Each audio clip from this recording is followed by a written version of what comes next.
Indian geography के तहत हम अध्ययन कर रहे थे भारत नदियाँ, जिसके अंतर्गत हम पहले वीडियो में हिमालय की नदी के अंतर्गत हमने सिंधु नदी तंत्र का अध्ययन कर लिया है, दूसरे वीडियो में ब्रह्मपुत्र नदी का अध्ययन कर लिया है, तीसरे वीडियो में हमने गंगा नदी का तंत्र का अध्ययन कर लिया है।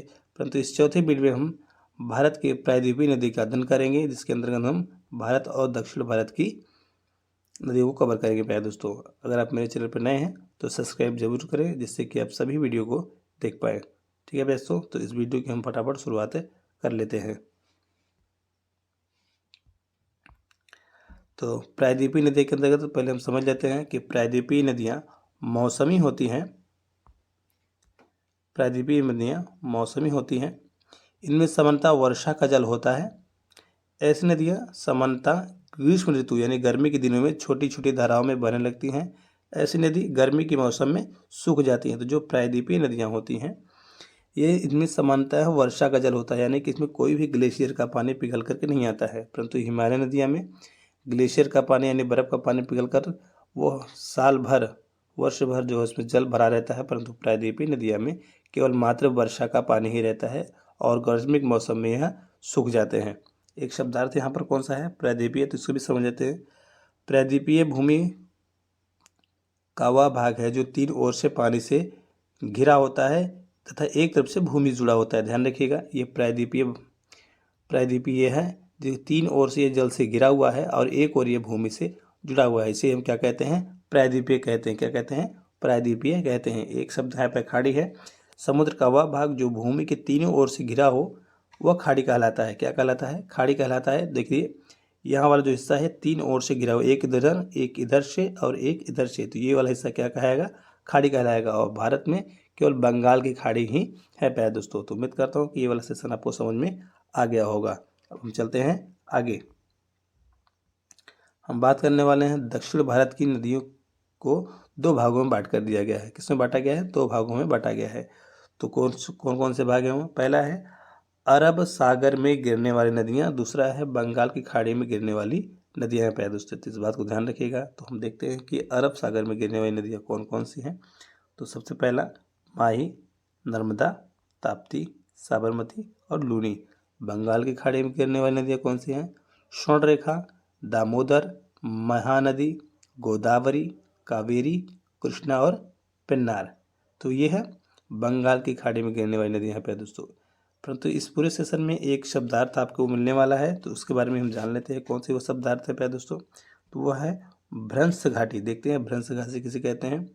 तो पृथ्वी के आंतरिक उथल पुथल के कारण पहाड़ का वह हिस्सा जो बीच से धंस जाता है, ऐसी घाटी को हम भ्रंश घाटी कहते हैं। ध्यान रखिए, क्या कहते हैं? भ्रंश घाटी। आप यहाँ मैप चित्र में देख रहे होंगे कि ये भी पहाड़ का हिस्सा है और ये भी पहाड़ का हिस्सा है, परंतु बीच का हिस्सा धंसा हुआ है और इसमें जब नदियाँ बहती हैं तो इसे हम भ्रंश घाटी कहते हैं। भ्रंश घाटी में बहने वाली नदियाँ कहते हैं। तो उम्मीद करता हूँ कि आपको समझ में आ गया होगा प्यारे दोस्तों। तो हम फटाफट अब आगे बढ़ जाते हैं अपने। तो सबसे पहले हम भारतीय प्रायद्वीपीय नदी तंत्र के बारे में पढ़ रहे हैं। तो हम सबसे पहले शुरुआत करेंगे माही नदी से। किसे करेंगे? तो माही नदी। तो चलिए शुरुआत करते हैं।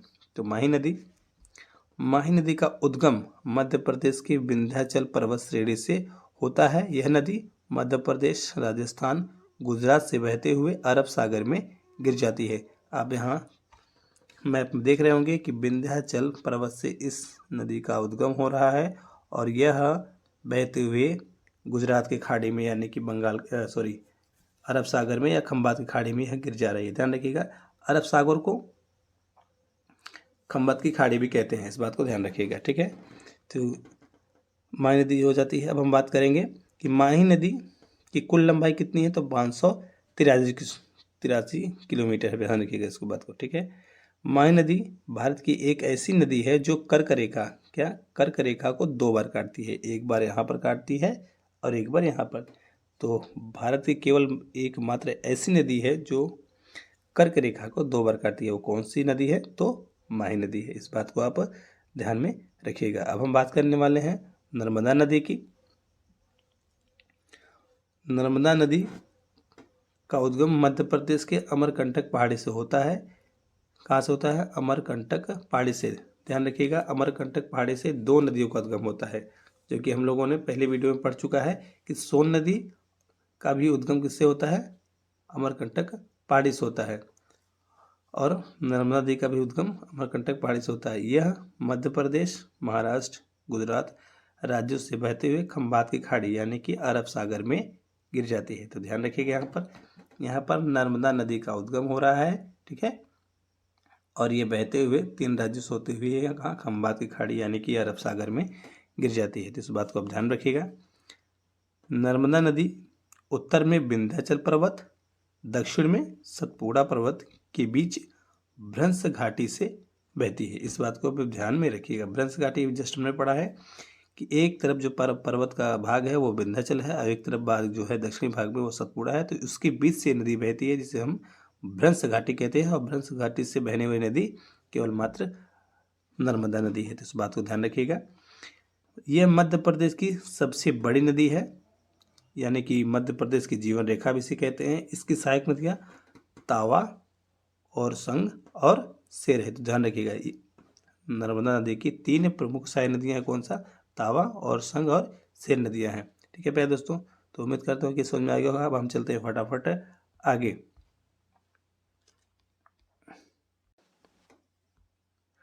तो अब हम बात करने वाले हैं ताप्ती नदी की। तो इसकी भी शुरुआत कर लेते हैं। ताप्ती नदी का उद्गम मध्य प्रदेश के बैतूल जिले के सतपुड़ा पहाड़ी से निकलकर मध्य प्रदेश, महाराष्ट्र, गुजरात से बहते हुए यह अरब सागर में गिर जाती है। कहाँ गिरती है? अरब सागर में। ध्यान रखिएगा। अभी हम देख रहे हैं किस नदी की बात कर रहे हैं, तो ताप्ती नदी की। ताप्ती नदी सतपुड़ा पर्वत से निकलती है और यह मध्य प्रदेश, महाराष्ट्र और से गुजरात से बहते हुए अरब की सागर यानी खंबात की खाड़ी में यह नदी गिर जाती है। इस बात को ध्यान रखिएगा। ठीक है प्यारे दोस्तों, इसकी लंबाई की बात करें तो 724 किलोमीटर इसकी कुल लंबाई है। किसकी? ताप्ती नदी की। ध्यान रखिएगा, भारत का मशहूर शहर सूरत ताप्ती नदी के किनारे स्थित है। किस नदी किनारे? ताप्ती नदी किनारे। ठीक है प्यारे दोस्तों, तो हमने अभी क्या पढ़ा? माही, नर्मदा, ताप्ती 3 नदी का हमने अध्ययन कर लिया है। हम चलते हैं आगे।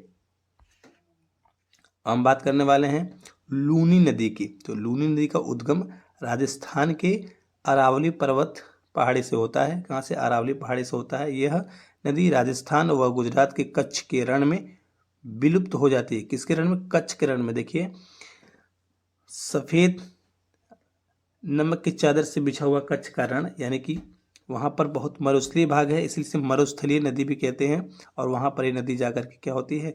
विलुप्त हो जाती है प्यारे दोस्तों। ठीक है, तो इसीलिए हम क्या कहते हैं? इसे मरुस्थलीय नदी भी कहते हैं, क्योंकि वहाँ पर जाकर सूख जाती है और ये मरुभूमि में बहती है, इसलिए इसे मरुस्थलीय नदी भी कहते हैं। अब हम बात कर लेते हैं साबरमती नदी की।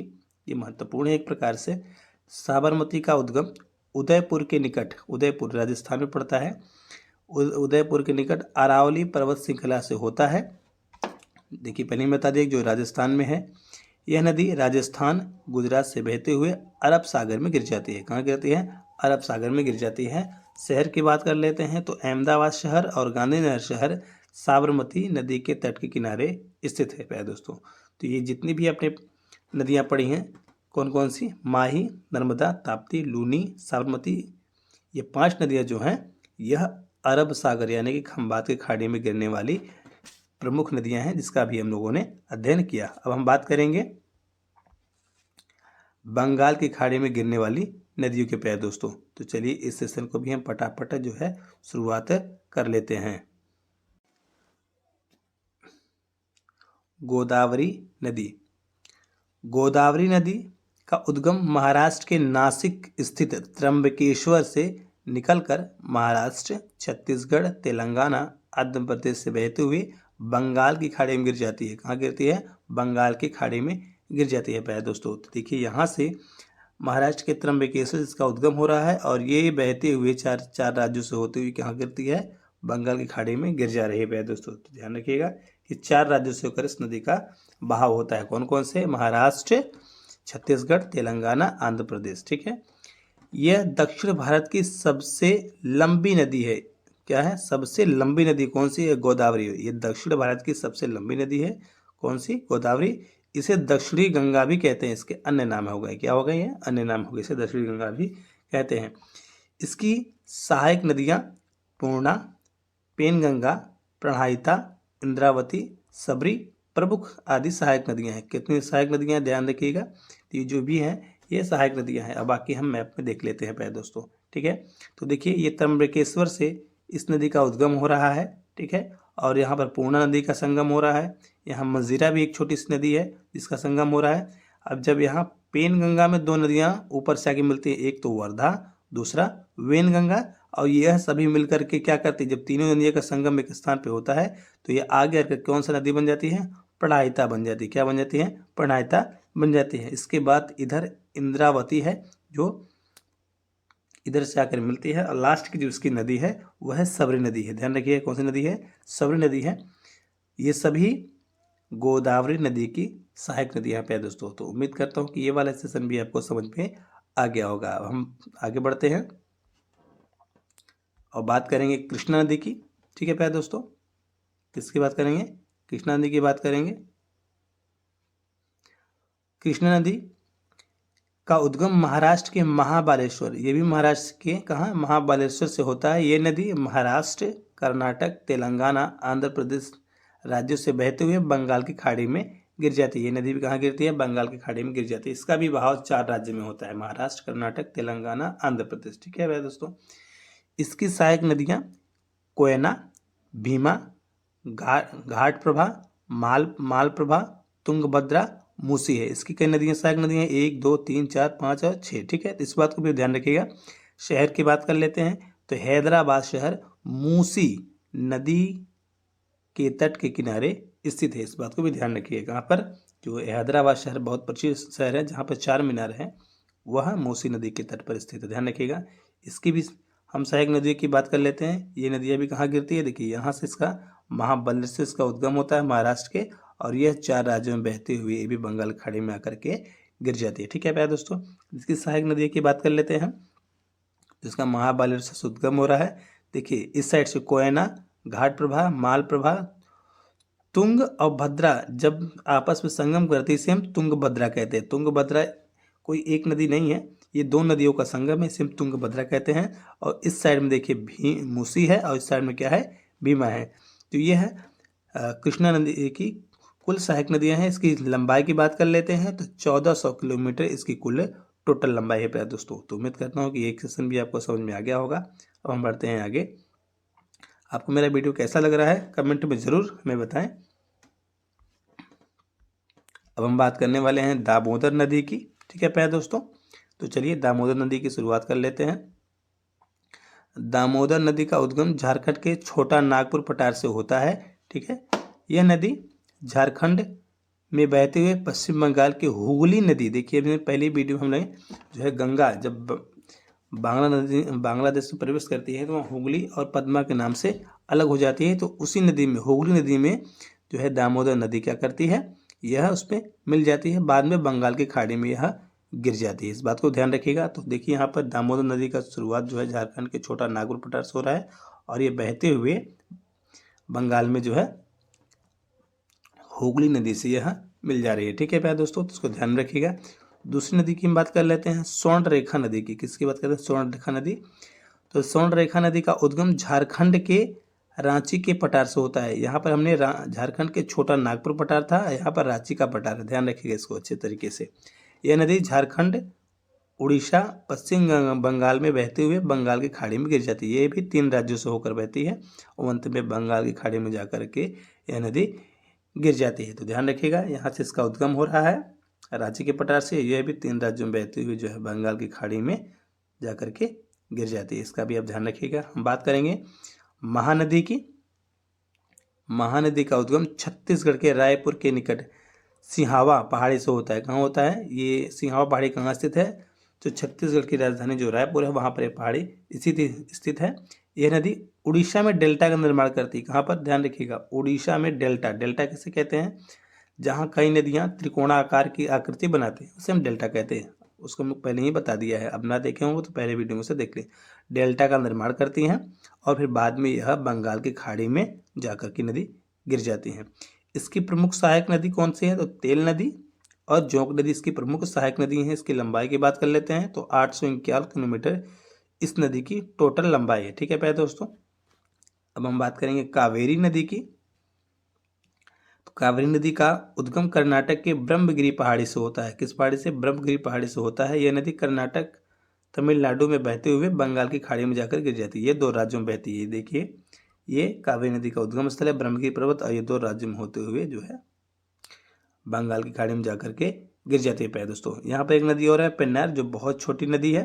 ठीक है, तो यह सेशन पूरा कंप्लीट हो गया होगा। मैंने उन सभी मेन नदियों को इस सेशन में शामिल किया है जो परीक्षा में गत वर्ष पूछे जाते हैं। ठीक है प्यारे दोस्तों, तो उम्मीद करता हूँ कि आपको ये सारा सेशन समझ में आया हो गया। अब इसका टेस्ट सीरीज भी जल्दी आ जाएगा। ठीक है प्यारे दोस्तों, तो हम मिलते हैं किसी और वीडियो में। तब तक के लिए नमस्कार प्यारे दोस्तों।